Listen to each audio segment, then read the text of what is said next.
네, 좋은 하루 되시기 바라겠습니다. 오늘 말씀은 마가복음 7장 24절에서 25절 말씀입니다. 예수께서 일어나서 거기를 떠나 두로 지방으로 가서 한 집에 들어가 아무도 모르게 하시려 하나 숨길 수 없더라. 이에 더러운 귀신 들린 어린 딸을 둔 한 여자가 예수의 소문을 듣고 곧 와서 그 발 아래에 엎드리니. 아멘. 오늘 말씀에 보면 주님은 두로 지방으로 가셨다고 기록합니다. 두로 지방은 이방 땅입니다. 이스라엘 땅이 아닌데 왜 가셨던 것일까요? 아마도 유대인들의 공격이 점점 더 심해져서 잠시 쉬어가는 시간을 가지셨던 것 같습니다.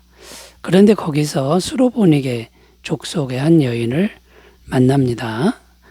그 여인에게는 참 힘든 일이 있었는데요. 어린 딸이 더러운 귀신이 들렸다고 말씀합니다. 25절 읽어보면 이에 더러운 귀신 들린 어린 딸을 둔 한 여자가 예수의 소문을 듣고 곧 와서 그 발 아래에 엎드리니. 자, 여기 잘 보면요. 굉장히 중요한 말씀이 나오는데 그 발 아래에 엎드리니 이렇게 표현되어 있습니다. 그 발 아래 엎드렸다. 이런 표현은 완전한 복종, 또 완전한 순종 이런 걸 의미하는 거죠. 자, 예수님 앞에 와서 이 여인이 예수님 발 앞에 엎드리는 이 행위를 했는데 이런 행위로 인해서 그 여인의 딸, 귀신 들린 딸이 고침을 받았다라는 것입니다. 이제 계속 이어지는 말씀은 완전히 고침을 받게 되는 것이죠. 자, 그래서 이제 오늘은 주님께 엎드리는 것, 이것이 왜 중요한지, 왜 우리 인생의 문제 해결이 되는지 그 의미에 대해서 살펴보면서 은혜를 나누겠습니다. 그러니까 주님께 엎드리는 것, 엎드리면 우리 인생의 문제는 해결이 된다라는 그런 내용입니다. 자, 첫 번째요. 주님께 엎드리는 것이 왜 문제 해결이 되냐면 인생의 모든 주권이 주님께 있기 때문이다라는 겁니다. 인생의 모든 주권, 모든 문제의 주권이 주님께 있다라는 것입니다. 자, 그 발 아래 엎드렸다. 완전한 복종을 의미한다고 말씀드렸고요.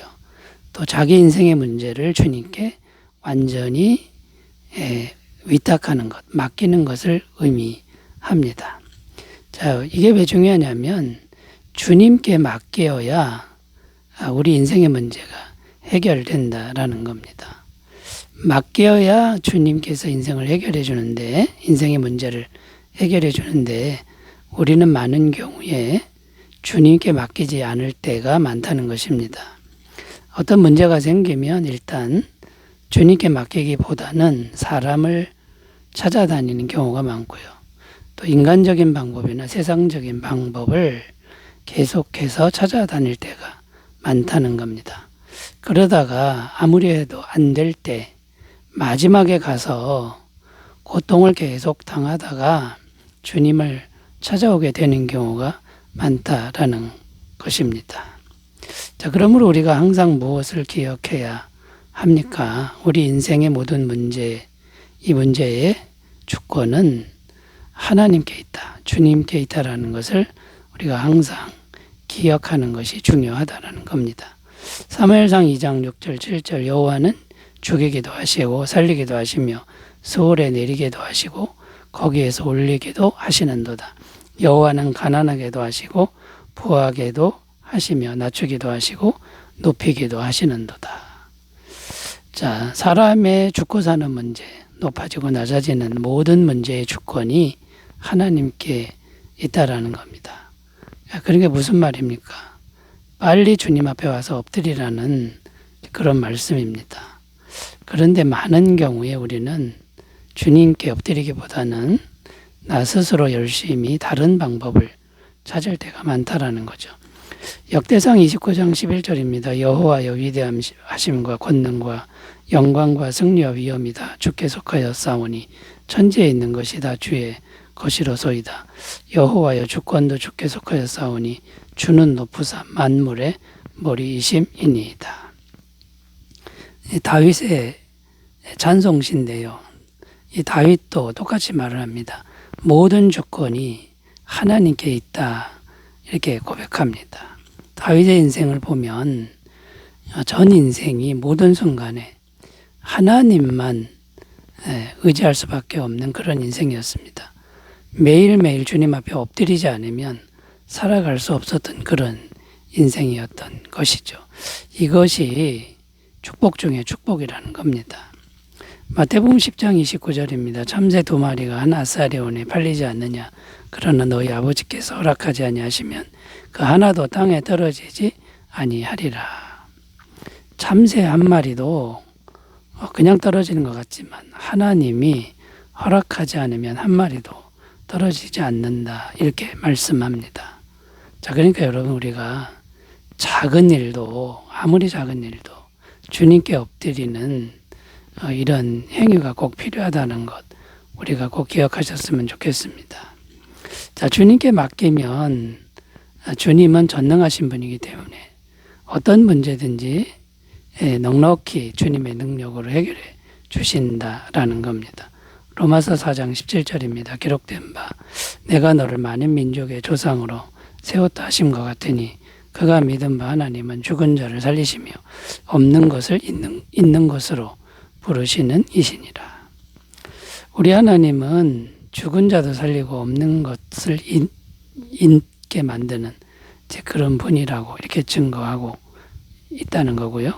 누가복음 1장 37절 대저 하나님의 모든 말씀은 능하지 못하심이 없느니라.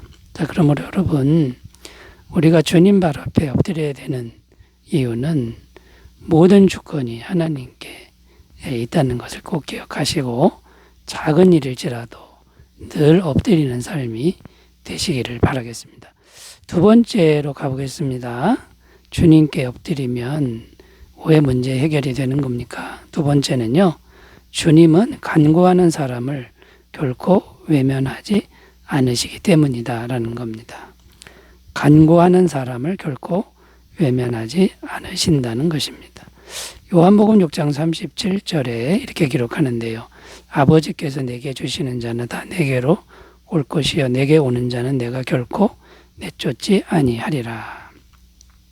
자, 이 말씀에 보면 하나님은 사람을 차별하지 않고 주님께 오기만 하면 다 받아주신다. 내쫓지 않는다고 말씀합니다. 자, 내쫓지 않는다는 말은 무슨 말입니까? 우리 인생의 문제를 다 받아주시고 책임져 주시고 해결해 주신다라는 것이죠. 예레미야 33장 3절 너는 내게 부르짖으라 내가 내게 응답하겠고 내가 알지 못하는 크고 은밀한 일을 내게 보이리라. 와서 부르짖어 기도만 해라. 내가 책임져 주겠다. 이런 내용입니다.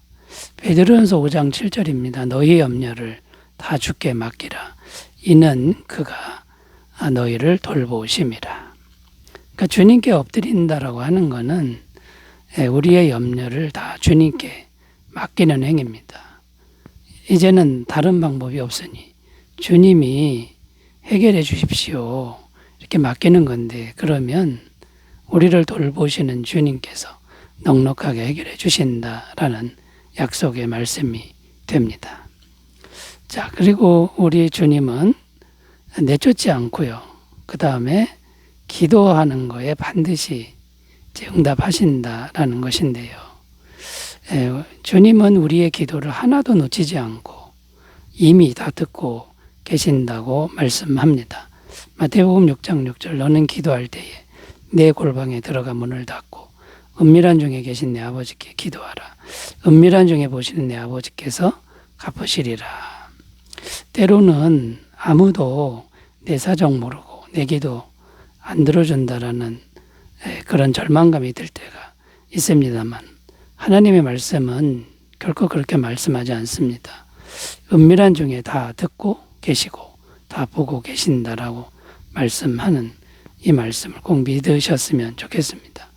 그리고 주님은 우리가 죄인일지라도 우리를 영원히 사랑하신다는 겁니다. 자녀처럼 사랑하시기 때문에 부모이신 하나님은 영원한 사랑으로 우리의 인생의 문제를 찾아오기만 하면 해결해 주신다라고 약속합니다. 마태복음 7장 11절 너희가 악한 자라도 좋은 것으로 자식에게 줄 알거든 하물며 하늘에 계신 너희 아버지께서 구하는 자에게 좋은 것으로 주시지 않겠느냐. 부모 같은 사랑으로 구하기만 하면 좋은 것으로 주시는 것이 하나님의 뜻이라는 겁니다. 이런 하나님께 엎드리기만 하면 인생의 문제는 다 해결됨을 믿고 날마다 엎드리는 삶이 되시기 바라겠습니다.